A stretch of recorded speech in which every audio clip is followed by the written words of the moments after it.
ملکی مفاد میں سامنے رکھتے ہوئے اس طرح ہائی سپیڈ ڈیزل کی قیمت میں 19 روپے 90 پیسے کا اضافہ کیا جا رہا ہے اور پیٹرول کی قیمت میں 19 روپے 95 پیسے کا فی لیٹر اضافہ کر کے اس کی جو قیمت ہے وہ 272.95 روپے ہوگی۔ ایک دو نہیں، پورے 20 روپے کا اضافہ، پیٹرول اور ڈیزل پھر مہنگا، عوام پر مہنگائی کی چٹان گرا دی گئی۔ وزیر خزانہ اسحاق ڈار کی وہی پرانی گردان، کہا عوام پر کم سے کم بوجھ ڈالا گیا۔ نئی قیمتوں کا فوری اطلاق، 1 لیٹر پیٹرول 272 روپے 95 پیسے، ڈیزل 273 روپے 40 پیسے کا ہو گیا۔ وزیر خزانہ کہتے ہیں ملکی مفاد نے مشکل فیصلہ کیا، وزیر اعظم شہباز شریف کی منظوری سے پیٹرولیم مصنوعات کی قیمت بڑھائی۔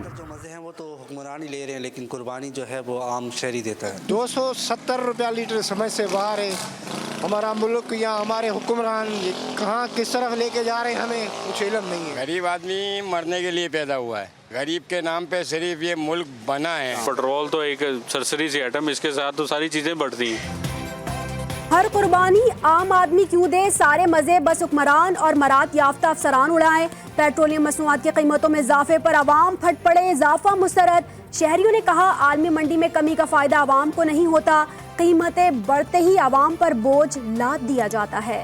رات تک یہ رات کوئی اناؤنسمنٹ اس لیے نہیں ہوئی کہ وزیر اعظم شہباز شریف صاحب رات تک اس کو کم سے کم بڑھانے کی جو پاسبلٹی تھی اور جو اس میں فائنانس منسٹر کے ساتھ کام کرتے رہے، اور یہ وہ پرائسز ہیں جو ہم اتنی بڑھانا مجبوری تھا آئی ایم ایف کے پروگرام پہ۔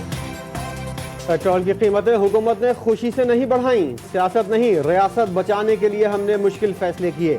وفاقی وزیر اطلاعات مریم اورنگزیب کا خطاب، کہا ذہنی مریض نے ملک کی ترقی کا راستہ روکا، چیئرمین پی ٹی آئی کی ضد اور انا نے معیشت کو تباہ کر دیا، 1.5 سال کی محنت کے باعث ملک کو ڈیفالٹ سے بچایا، عوام نے موقع دیا تو خدمت کا سفر نئے سرے سے شروع کریں گے۔ نئے مالی سال کے پہلے ہی ماہ مہنگائی کا طوفان، جولائی میں مہنگائی میں 3.46 کا اضافہ، شہری علاقوں میں مہنگائی 4% تک بڑھی، دیہی علاقوں میں 3.3% مہنگائی، سروسز، اشیاء ضروریہ، آٹا، چینی، دالوں کی قیمتوں کو پر لگ گئے، قوت خرید متاثر، تاجروں کا کاروبار شدید متاثر۔ ماضی میں کرپٹ لوگوں کی کرپشن کو نظر انداز کیا گیا، نیب بھی لوگوں کو انتقام کا نشانہ بناتا رہا، ماضی کی غلطیوں سے سیکھ کر آگے بڑھنا ہوگا، باتیں بہت ہو گئیں، اب ترقی کے اہداف حاصل کرنا ہے۔ وزیر اعظم شہباز شریف کا اسلام آباد میں پاکستان منرل سمٹ سے خطاب، کہا پڑوسی ممالک کے ساتھ پرامن تعلقات چاہتے ہیں، پڑوسی ممالک کو بھی امن کے لیے سنجیدگی دکھانا ہوگی۔ اللہ نے ہمیں بے شمار نعمتوں سے نوازا، مایوس نہ ہو، پاکستان معدنیات کے خزانوں سے مالا مال، سیاحت کے لیے بہترین ملک، زرخیز زمینوں کا مالک ہے۔ آرمی چیف سید عاصم منیر کا پاکستان منرل سمٹ سے خطاب، کہا حکومت کے تمام اداروں کے ساتھ مل کر SIFC کا قیام یقینی بنایا، ہماری معاشرتی ذمہ داری ہے مل کر ملک کی معیشت کی بہتری میں اپنا کردار ادا کریں۔ پاکستان ترقی اور خوشحالی کی شاہراہ پر گامزن ہے، معیشت کو درست سمت دے دی، کوئی غلط فہمی میں نہ رہے، ہمارے پاس کھربوں ڈالر کے اثاثے ہیں۔ وزیر خزانہ اسحاق ڈار کا منرل سمٹ سے خطاب، کہا سخت فیصلوں کے کم سے کم اثرات عام آدمی پر پڑے، حکومت کی کوشش تھی کہ ملک کو بچایا جائے، ہم اس میں کامیاب بھی رہے، قوم مایوس نہ ہو، اچھا وقت زیادہ دور نہیں ہے۔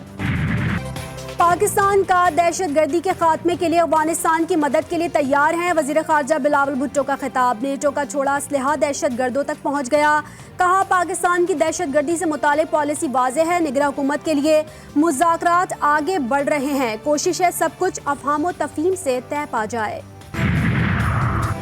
نگراں وزیر اعظم کے لیے حکومت اتحادیوں کے مشورے، سابق گورنر سندھ ڈاکٹر عشرت العباد خان، سینئر سیاستدان میاں محمد سومرو کے نام سر فہرست، اتحادیوں میں صلاح مشورے، پیپلز پارٹی JUI اور نون لیگ کا سیاستدان کو نگراں وزیر اعظم بنانے پر اتفاق۔ یہ قومی سانحہ ہے، ہمیں اس پر کوئی اسکورنگ نہیں کرنی چاہیے، کسی بھی پارٹی کے ساتھ ایسا ہو سکتا ہے، ہوئے ہیں، ہم نے ان کے ساتھ ہمدردیوں کا اظہار کیا ہے، جو لوگ دہشت پھیلا رہے ہیں، بے گناہ مسلمانوں کا خون بہا رہے ہیں اور اس پر فخر کر رہے ہیں، ان کے لیے شرم کا باعث ہونا چاہیے۔ باجوڑ جیسے واقعات پر پوائنٹ اسکورنگ شرمناک، بے گناہ نہتے مسلمانوں کا خون بہانے والے اللہ کے عذاب سے ڈریں۔ مولانا فضل الرحمان کی باجوڑ سانحے میں زخمی افراد کی عیادت، کہا آزمائشیں قوموں پر آتی ہیں، ڈٹ کر حالات کا مقابلہ کرنا ہوگا۔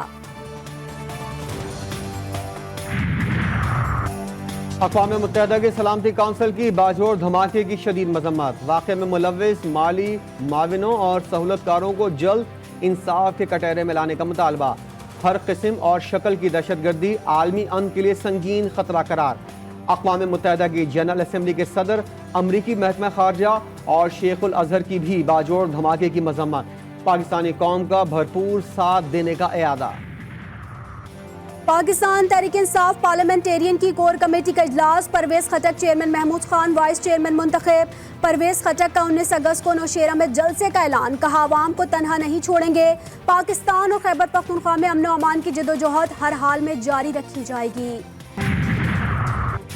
سیویلینز کے فوجی عدالتوں میں ٹرائل کے خلاف درخواستوں پر سماعت کے لیے فل کورٹ بنے گا یا نہیں، فیصلہ محفوظ، سپریم کورٹ فیصلہ کل سنائے گی۔ دوران سماعت اٹارنی جنرل نے بتایا کہ کور کمانڈر ہاؤس میں جو لوگ داخل ہوئے انہیں ملٹری کورٹس بھیجا جا رہا ہے۔ شواہد کی روشنی میں ملزمان کو گرفتار کیا گیا۔ چیف جسٹس نے ریمارکس دیے کہ یعنی حکومت 102 افراد کا کورٹ مارشل کرنا چاہتی ہے، کسی فورم پر مواد ہوگا تو پتہ چلے گا کہ آپ کا دعویٰ درست بھی ہے یا نہیں۔ چیئرمین پی ٹی آئی کی توشہ خانہ کیس سے متعلق اپیل سماعت کے لیے مقرر، جسٹس یحییٰ آفریدی کی سربراہی میں 3 رکنی بینچ کل سماعت کرے گا۔ توشہ خانہ کیس میں چیئرمین پی ٹی آئی کا 35 سوالات پر مبنی 342 کا بیان قلم بند، تحریک انصاف نے اپنے حق میں گواہ لانے کا فیصلہ کر لیا۔ استغاثہ کے گواہوں پر اعتراض، کہا وفاقی حکومت کے پیش کردہ دونوں گواہ کٹ پتلی تھے۔ چیئرمین پی ٹی آئی توشہ خانے پر بہانے نہیں بنائیں، عوام اور عدالت کو سچ بتائیں۔ عطا تارڑ کی نیوز کانفرنس، کہا آج ملزم اور اس کے وکلا کے پاس کسی سوال کا کوئی جواب نہیں۔ چیئرمین پی ٹی آئی نے کہا ڈائریکٹ تحائف نہیں لیے، توشہ خانہ کیس حتمی مراحل میں داخل ہو چکا ہے۔ تشدد کا شکار بچی کے علاج سے متعلق میڈیکل بورڈ کا اجلاس، ڈاکٹرز کے مطابق بچی نے دوبارہ ہلکی غذا کھانی شروع کر دی، وینٹیلیٹر کی ضرورت نہیں۔ نگراں وزیر اعلیٰ پنجاب محسن نقوی کی بچی کی عیادت، وزیراعظم شہباز شریف کو فون کر کے بچی کی صحت اور علاج سے متعلق آگاہ کیا۔ مرکزی ملزمہ سومیہ عاصم کی ضمانت قبل از گرفتاری کی درخواست پر ڈسٹرکٹ اینڈ سیشن کورٹ اسلام آباد نے ملزمہ کا اصلی شناختی کارڈ جمع کروانے کا حکم دے دیا۔ دریائے سندھ میں سیلابی صورتحال، سہون شریف کے کچے میں نشیبی علاقے زیر آب، تحصیل مورو میں بھی لوگ اپنی مدد آپ کے تحت نقل مکانی پر مصروف۔ دریائے ستلج بفر گیا، چشتیاں کے قریب علاقوں میں 50 سے زائد بستیاں زیر آب۔ قصور میں دریائے ستلج میں پانی کی سطح بلند، ہیڈ گنڈا سنگھ والا کے مقام پر سطح 20 فٹ سے تجاوز کر گئی، راستے بہ جانے کی وجہ سے 5 فٹ گہرا گڑھا پڑ گیا۔ گاؤں خالی کروانے کے اعلانات کے باوجود لوگ گھروں میں موجود۔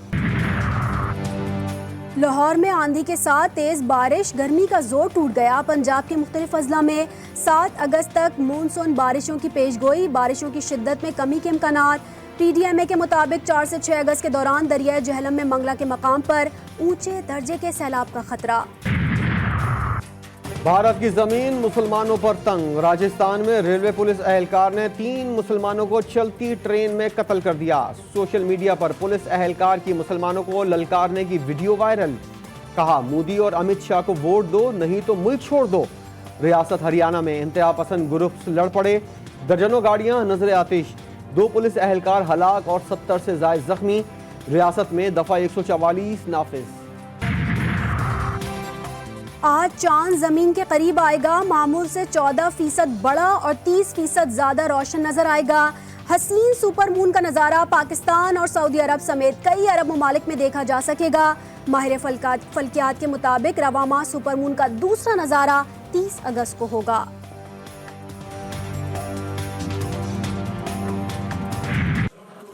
اور اہل بیت علیہ السلام کے بے سر لاشوں کی تدفین کا دن، کربلا میں قبلہ بنی اسد کے 13 محرم کا جلوس۔ روز عاشور سے امام حسین اور ان کے اصحاب باوفا کی لاشوں کو بے گور و کفن چھوڑ دیا گیا تھا، جس کو قبیلہ بنی اسد کے بچوں اور عورتوں نے دفن کیا۔ کرب و درد کی داستان، کربلا کے ایک اور دردناک واقعے کی یاد میں صدیوں سے 13 محرم کو جلوس نکالا جاتا ہے۔